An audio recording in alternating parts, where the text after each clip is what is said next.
Good morning, happy weekend. It is Saturday, October 29th, 2016. I'm Francesca Maxime. This is WiseGirl. Thanks so much for chatting with me today.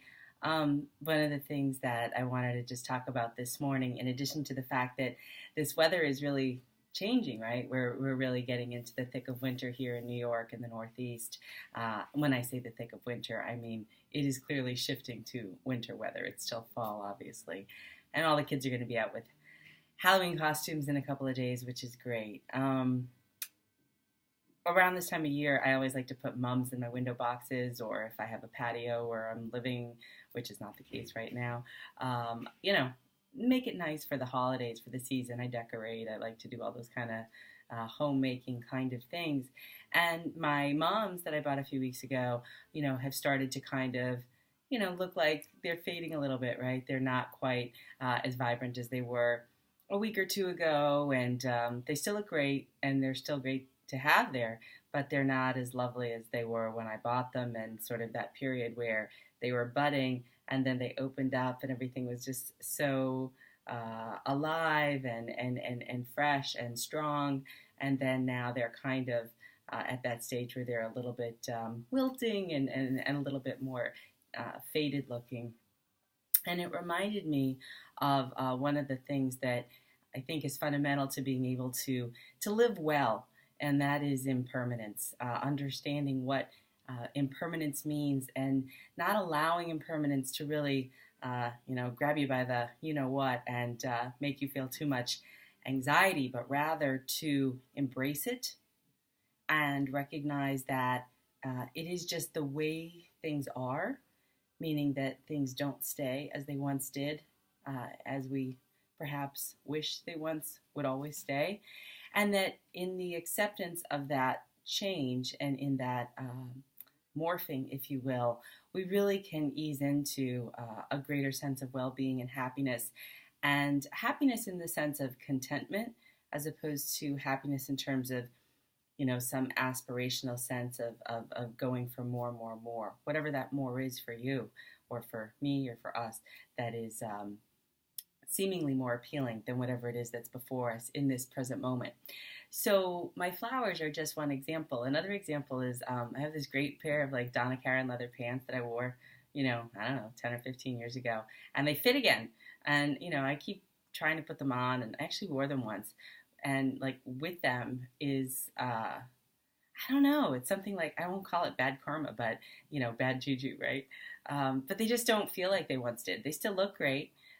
They're still very much in fashion and in style. I don't know if it's because I don't have the right boots to wear with them right now or not. But the bottom line is that I don't know that I feel about them the way I did when I wore them the first time. And to expect that I would, just because they're a very high quality, really good looking on me even, pair of leather pants doesn't change the way that I feel about them and that I feel about myself when I wear them. So again, that shifted, right? It changed. I'm not the same person that I was at that time, and it could go either way. But to just notice it and then say, you know what, maybe I don't want to wear these pants today, or maybe I do. But from moment to moment, things change. It's not something static, that this is because the way it was is the way it is or is going to be.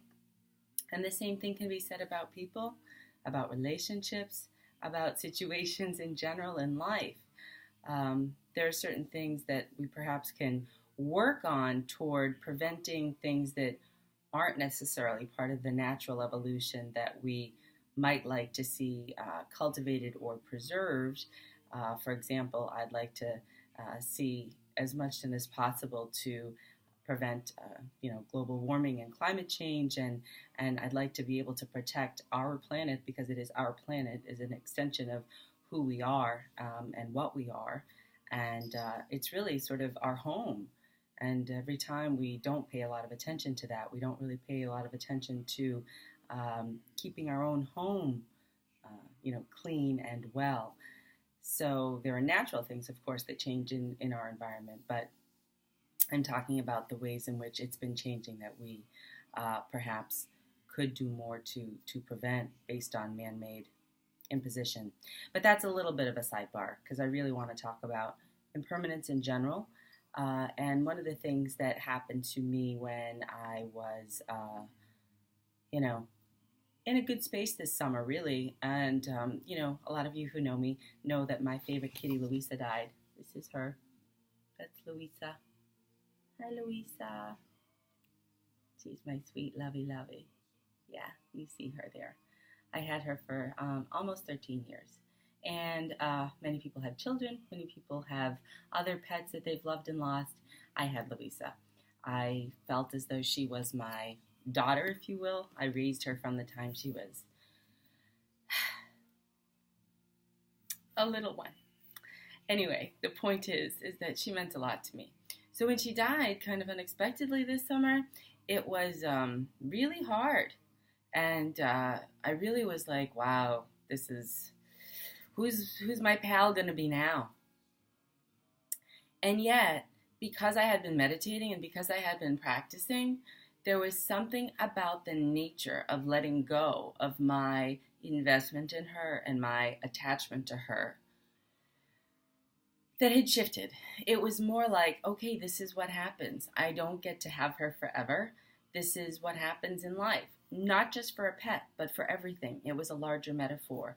But I had been practicing letting go of other things, of boyfriends that didn't work out, of locations where I had lived that I no longer lived in, even though I loved people who lived there, and jobs and situations that I had thought might really go somewhere or something and never really did or took off. And so here we are. Here I am. Here you are.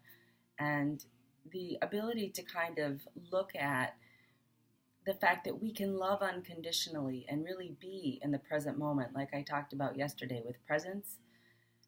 And yet when it's time to be willing to let it go, give ourselves the space, the spaciousness, which is something I talked about earlier last week, give ourselves the space to mourn and to feel sad and really allow ourselves to feel it fully without judgment, whatever the loss is, whatever the impermanent is that we wish were still one way but now has become another. The more that we can settle into that, the more that we're able to kind of gently let go and move beyond that. And then accept whatever is in this moment, this present moment, this wonderful October 29th day in 2016, and make the most of it. Because when they say all we have is today, they really mean it. We don't know what's going to happen tomorrow. And one of the ways that we can kind of let all the goodness that we have experienced with people, places, things, experiences that we really love and did love that are no longer with us, like my relationship with Louisa, is to just savor and remember some of the good times that we had. It actually changes the neurological structures in our brains. This is part of neuroplasticity, which I began to talk about last week. So if for 5 or 10 seconds a day, I invite you to consider doing something similar to what I do every day, which is light a candle and just sort of, give her a little kiss on the picture. And it still makes me remember how terrific she was and how she was my, soldier going through lots of hard times. But you can see it's not easy. And I still love her.